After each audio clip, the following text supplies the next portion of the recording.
Gilliam, the Executive Director here at TARCOG, and we welcome you today to our important conversation on a topic that everyone needs to be informed on. The month of June is designated as World Elder Abuse Awareness Month, and today, June 15th, is World Elder Abuse Awareness Day. And at TARCOG, this is an important topic to us that we want to share with the greater community. This topic will be facilitated by two impressive participants on our panel. We have Bryan Andrews, our legal expert with Legal Services of Alabama, and LeQuitta Gaskin, our Community Services Manager here at TARCOG. They will talk to you and share information with you about elder abuse and ways that you can have a positive impact on the lives of older adults in your life, those who you're responsible for. So it's my pleasure to turn it over to LeQuitta Gaskin. LeQuitta. Thank you, You're Michelle. welcome. And thank you for joining us today for this community conversation on elder abuse awareness. We want to first start out by defining elder abuse. Excuse me. And so that is any intentional act or failure to act that causes or create the risk of harm to an older adult. And we're defining an older adult as 60 or older. We have things some of you are familiar with, but others you may not be. So we have physical abuse, sexual abuse, emotional and psychological abuse, confinement, passive neglect, willful deprivation, and financial exploitation. Two of those that I would like to focus in on is the confinement, which means the restraint or isolation of an older adult other than for a medical reason. And then this passive neglect is a caregiver's failure to provide an older adult with life necessities, including but not limited to food and clothing, shelter, or medical care. So it is important that we understand what abuse is in our goal to prevent it. So some of the signs that we want to touch on, just a few, because we only have a short time with you today, is physical signs that you might notice. Torn or stained or bloody underclothing, unattended medical appointments, unexplained injuries or abuse, cuts or sores. Emotionally, you might find that the individual no longer wants to be around people and you're noticing a change in their behavior that is not identified by any type of mental decline or something like that. Withdrawal from normal activities. They may have enjoyed doing things in the community and now they don't want to, or they don't want people coming to the house anymore. We also have financial signs. Things that you can look out for, like fraudulent signatures on financial documents, unpaid bills, unusual or sudden changes in spending patterns. So these are just a few things that we can that help us identify or just may raise a flag of concern when we see these types of things. Is there anything you would like to add for us, Bryan, at this point? Thank you, LeQuitta. My name is Bryan Andrews. I'm the TARCOG Legal Services Attorney here. And one of the things that's important to recognize is that people tend to sometimes doubt themselves. They'll say something like, well, I wasn't sure, or I don't know. And I think the important thing to recognize there is if you have the suspicion, if you think it's a possibility, please go ahead and call. It's most important to be able to get that done so that the investigation can be had to determine if there's truly an issue. Most of the time, your instincts will be correct. If you think something is not quite proper or correct, then it probably is not. The next question would oftentimes be, what are the reporting resources? How can I let somebody know about this? And there's numerous ways. Probably the most common one that people will first think of is call 911. Their operators are trained to recognize these sorts of issues and get you to the right referral source. All of the county DHRs have someone who's trained to do the same recognition, and they will also help you and assist you. And if you even have just a question, you're welcome to call us at TARCOG or at Legal Services and ask. We'll be glad to help you with that. We'll be glad to talk you through that. We'll be glad to at least listen to your concerns and help you understand that what you're doing is serving your loved one in the best manner possible. Yes. And one of the things, excuse me, that is important to realize, you don't have to figure things out. That's not your job. That's not even our job here at TARCOG. We actually make the referral to our Adult Protective Services. Here in Alabama, we call it DHR, our Department of Human Resources, but throughout the country, we call it Adult Protective Services. So for us here in our 5-county region, we have DeKalb County, which is 256-638-8798. We have Jackson County, which is 256-575-6000. We also have Limestone County at 256-216-6380. We have Madison County, 256-427-6200. And we have Marshall County, 256-582-7100. And if you happen to be listening to us and you're not in our 5-county region, we also have our elder abuse hotline at 1-800-458-7214. Again, that's 1-800-458-7214. And again, we're gonna go over and talk about some of the things we can do to help prevent it, whether you're an elderly person or you're taking care of someone. Just some things that we can discuss about how to prevent it. Okay. Some of the ways you can do that, LeQuitta, is you can plan your own future. You know, be involved, be active, don't be passive. You know, you've lived a full, rich life, and that doesn't stop just because you may be, say, in an assisted care facility. You know, plan your future, be aware of what's going on and where you want to go with it. You know, you can stay active in the community, be involved, stay active. That'll keep you in better health anyway.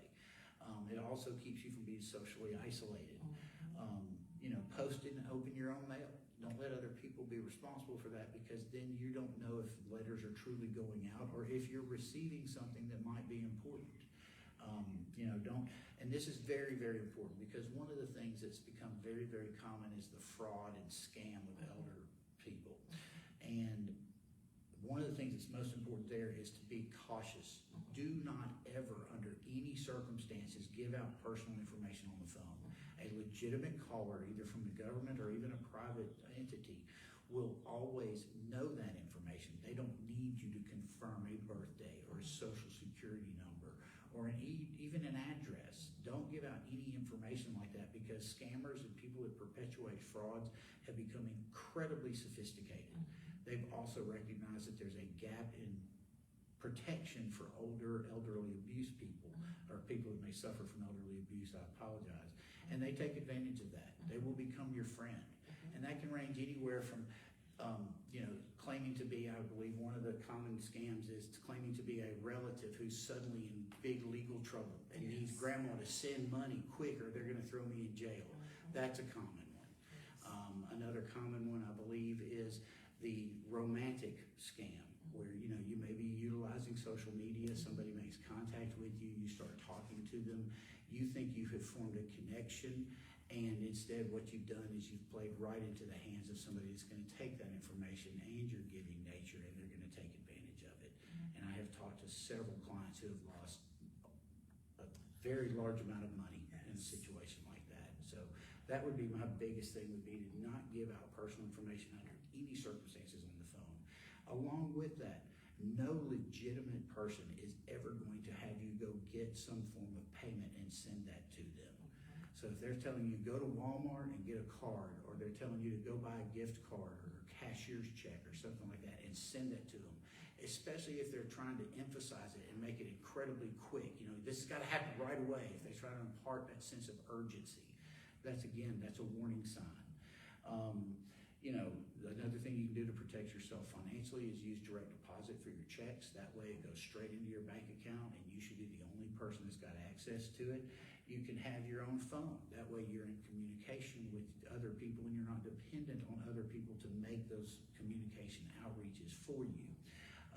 You know, it's kind of sort of in the same vein. It's also important that you review your will or your powers of attorney on a fairly regular basis. That keeps them current and up to date so that people know what's going on with you. You are aware of what's going on with your planning, and it keeps everybody in the loop and informed. Very good, yes. And one of the things too we do want to mention is it's not always someone we don't know. So a perpetrator can be a family member. It's sad to say, but it is possible. The latest statistics is that 1 out of every 10 older adults will suffer some type of abuse. So even if it's not financial and it might be physical, whatever it is, whatever concern that you may have, feel free to reach out, say something. As they say now, see something, say something. It's very important. And if you're wrong, then it's documented that there was nothing. But if you're right, it could prevent you from losing more. It could prevent you from experiencing more harm to yourself or your loved one. Sad to say, it might be in a facility or where they're living now. So wherever it is, there is assistance available. So please feel free to reach out to us, contact any of those numbers that I mentioned. If you're not too sure, if you miss one of them, you can always call our agency. We're here to help. As we begin to wrap up, because I know our time is moving, if you have any questions, feel free to put them in the chat. We have someone who will gladly read them for us, and we'll try our best to answer them to the best of our ability. So we actually do already have a question. Okay. It's from someone who says, my mother is 98 years old and one of my siblings has her power of attorney and has put her in a nursing home. The nursing home is releasing my mother this week. How can I get a power of attorney from my sibling that doesn't want to bring their mother home? Thank you. There's a couple of moving things there that need to be determined first, and that's if mother is in her right mind and capable of making informed decisions for herself. Beyond that, it is very difficult to get a power of attorney revoked or rescinded. It really needs to come from mom. Mom can revoke that power of attorney at will. She can name a new person to be her attorney in fact or agent to operate in her name. If there's an issue with whether mom has the mental acuity to be able to participate in this actively, then probably the next step would be to go before a probate court judge and ask to have a guardianship established for mom. That would allow certain people to be considered to be guardians. You could certainly petition to do it, and that would remove the power of attorney aspect from the other relative. Okay. And as a person who is older, what if I feel like, something's happening, but I'm not really sure? What is my best course of action? How do I determine, is this really elder abuse or not? Back to that, see something, say something, even about yourself, because oftentimes we'll identify something for someone else, but not for ourselves. So you have many options, actually, because typically they ask you questions like this at the doctor's office. You can say something there. They will then get you in contact with, make a report to. You can, again, call our agency. If you're talking with a social worker, if you're talking with a nurse, all of us are considered mandate reporters. So we would have to reach out to DHR and make a report stating that we have a concern, and then they will follow up. Or you yourself can reach out to DHR and make that contact them, and they'll let you know how to proceed from there. So whether you want to share it with somebody or you want to contact DHR directly, like I said, it's DHR here in our state, but it may be Adult Protective Services throughout the United States. And you can make that reference, that referral, so that someone can talk to you about it, assess it.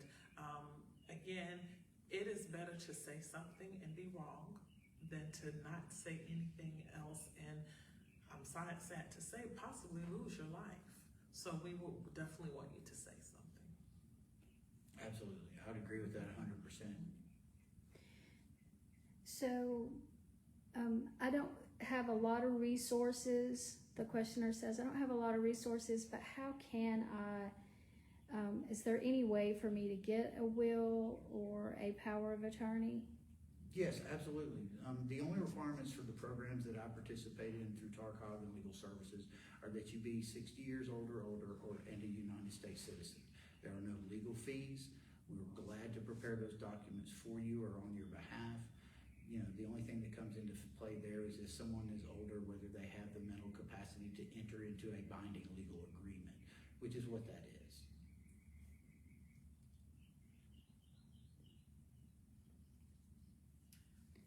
Would that also apply to an advance directive? Yes, ma'am. Yes, ma'am. We generally, we consider those what's called estate planning documents, and generally that involves 4, possibly 5 documents. The reason it's possibly 5, I'll describe in a moment. We have the last will and testament. We have what's called a durable power of attorney, which is generally going to be involved with financial and property issues. We have a healthcare power of attorney, which will give someone the authority to speak to the doctors and direct your medical care. As part of that healthcare power of attorney, we also recommend that you do an advanced healthcare directive, or a living will, many people call it. That gives a clear indication of how you want your care to be managed, what you want to have happen in a particular situation. The 5th document that sometimes is used is similar to the durable power of attorney. The difference is it's called a springing power of attorney because it only springs into power once a set event happens.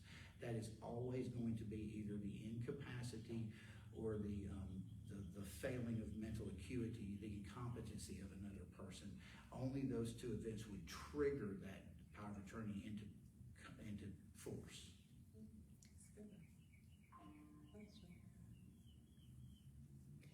And you mentioned that you can get those through TARCOG. This is a service that you can assist with? Yes, ma'am, absolutely, and be glad to. At no cost to the individual. Okay, yes. And you know, if you want to reach us here at TARCOG, you can reach us at 256-830-0818, or you can feel free to call us at Legal Services of Alabama as well at 256-536-9645. Yes, and the thing about all of this is what we want you to take away is the importance of being able to identify, hopefully do some things, put some things in place to prevent, but should it happen, to know that you can report it, and the numbers again that we noted for you, that 1-800 number in case you're not in our region, but we just want you to be safe, and if you think or you feel or you believe that something is happening to you, please say something and reach out to someone. And so as I think we have another question. oh, we do. Really a comment for both of you. The theme for this year's awareness is standing up for seniors, a community conversation on elder abuse. What does this mean to you? You know, that is what we do here at TARCOG. We stand up for seniors in this space, focusing in on elder abuse. What does this theme mean to both of you this year? Well, for me, it really goes way back to my childhood. I wasn't accustomed to differentiating between elders or even persons with disabilities because the people that raised me were both. So my granny had both of her legs amputated and was blind in one of her eyes, but she still had the respect of the community. If something was wrong, she would be the first one to speak up about it. Her husband, my grandfather, while he did not have any of those disabilities, he was older, but he would listen, and he would not dismiss any concerns that she had about anything that someone may have said to her or done to her. For instance, her nurse used to come in to give her shots. She did not appreciate the way they were being given, and so other arrangements had to be made. So for me, this is quite personal, whether it's this theme or anything ongoing of how to prevent. Then the other thing is, I'm gonna be an elder one day. I'm moving towards that. And I would hope that we would have things in place to protect, not only now, but in the future, so that we can eventually say it's not 1 out of 10. Maybe once I get older, it'll be only 1 in 50 that have these type of concerns about abuse. And so that's really why it's important to me. And that's why I've done the work that I've done and stayed in this field so long and focused in on the elderly population. I think I agree with everything LeQuitta said.